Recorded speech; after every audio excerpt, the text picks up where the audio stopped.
Students friends வணக்கம். நம்ம வந்து method of variation of parameters problems வந்து பார்த்துட்டு இருக்கோம். இன்னைக்கு அதுல வந்து செகண்ட் ப்ராப்ளம் என்னன்னு கேட்டிங்கன்னா solve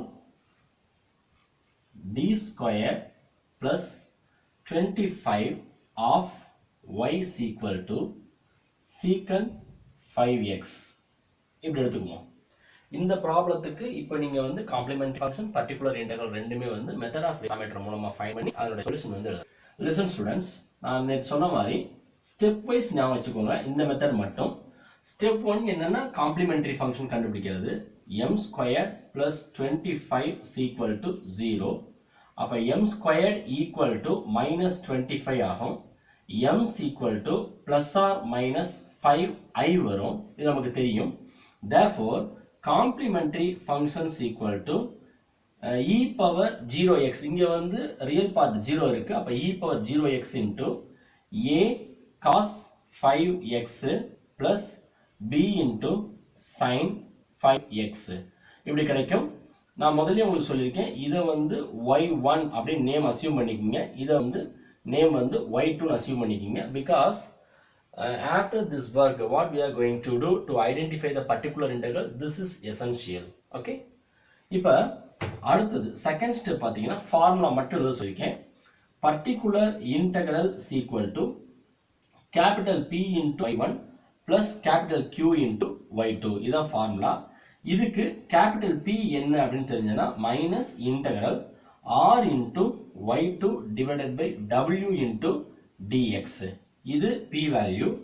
Q value is equal to integral r into y1 divided by w into dx.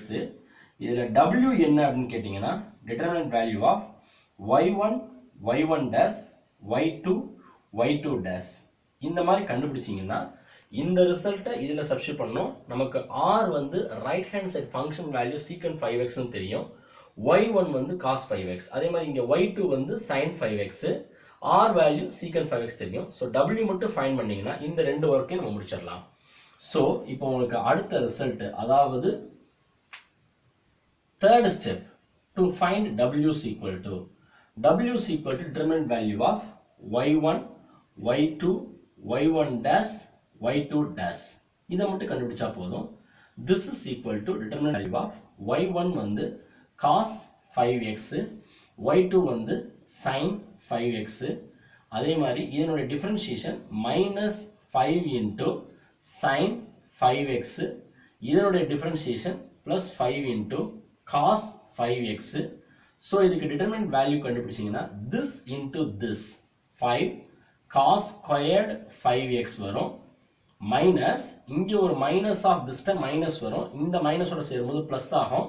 5 into sin squared 5x. So this is equal to 5 into cos squared 5x plus sin squared 5x value 1ன்னு வந்துடும். So w is equal to 5. அப்போ நீங்கள் என்ன எடுத்துக்கலாம்னா இனிமேல் w value வந்து 5 அப்படின்னு substitute பண்ணி இதில் நீங்கள் p value q value find பண்ணலாம். ஓகே, லிசன் ஸ்டூடெண்ட்ஸ், இப்போ நம்ம காம்ப்ளிமெண்டரி ஃபங்க்ஷன் இது முடிஞ்சிச்சு. அடுத்தது பர்டிகுலர் இன்டெகிரல் ஃபைண்ட் பண்ண போகிறோம். பர்டிகுலர் இன்டெகிரலுக்கு இதுதான் வேல்யூ. இதற்கு p என்ன q என்னன்னு தேவை. அதுக்கு w என்ன நமக்கு வேணும். w ஃபைண்ட் பண்ணியாச்சு. Okay, now listen. So first வந்து பர்டிகுலர் இன்டெகிரலில் p வேல்யூ கண்டுபிடிக்க போகிறோம். Okay, all of you listen here. p value is equal to capital P is equal to, இது வந்து ஃபோர்த் ஸ்டெப். ஓகே, அப்போ தான் ஸ்டெப் வந்து உங்களுக்கு இருக்காது. நீங்கள் எந்த வேல்யூ வந்து மறந்து ஒமிட் பண்ண மாட்டீங்க. Minus integral r into y2 divided by w into dx. this is equal to minus integral r value வந்து secant 5x, y2 ஓட வேல்யூ வந்து sin 5x divided by w வந்து 5 இங்கே dx. this is equal to, இதை minus 1 by 5 வெளியெடுத்தரலாம். integral secant 5x 1 by cos 5x அப்படின்னு எழுதலாம். இங்க வந்து மேல sin 5x இருக்கு into dx. this is equal to minus 1 by 5 into, இப்போ எப்பவுமே வந்து இந்த இன்டகிரேஷன் நான் உங்களுக்கு சொல்லி கொடுத்துருக்கேன், ஞாபகம் வச்சுக்கோங்க. கீழே இருக்க டேமை டிஃபரன்ஷியேட் பண்ணா மேல இருக்க டேம் கிடைக்குதா பாருங்க. கீழே இருக்க டேம் டிஃபரன்ஷியேட் பண்ணா மேல இருக்க டேம் கிடைக்குதா பாருங்க. இப்போ cos 5x டிஃபரன்ஷியேட் பண்ணா minus 5 into sin 5x. அப்ப என்ன செய்யணும்னா ஒரு 5 ஆல மல்டிபிள் பண்ணி இந்த இடத்துல sin 5x போட்டுருங்க.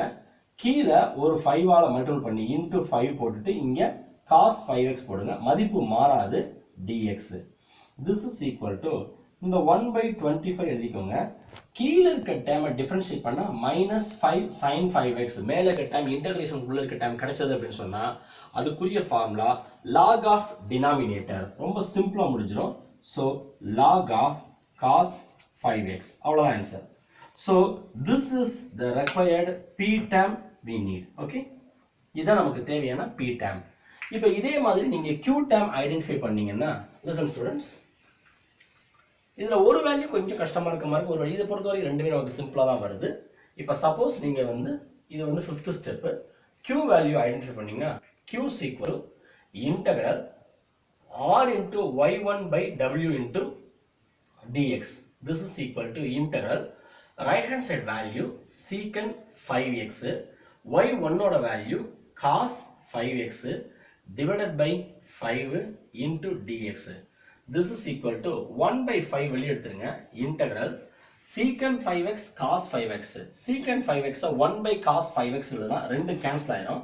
So 1 by cos 5x, இங்கேயும் cos 5x into dx வரும். இதுவும் கேன்சல் ஆகி வெறும் இன்டகிரேஷன் dx மட்டும் வரும். This is equal to 1 by 5 into dx. Answer 1 by 5 into x. இதுதான் நமக்கு தேவையான q வேல்யூ. ஸோ இப்போ உங்களுக்கு p value q value தெரிஞ்சாச்சு.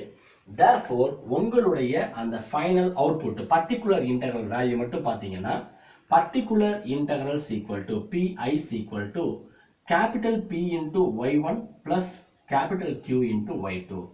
p 1 by 25 into log of cos 5x into cos 5x.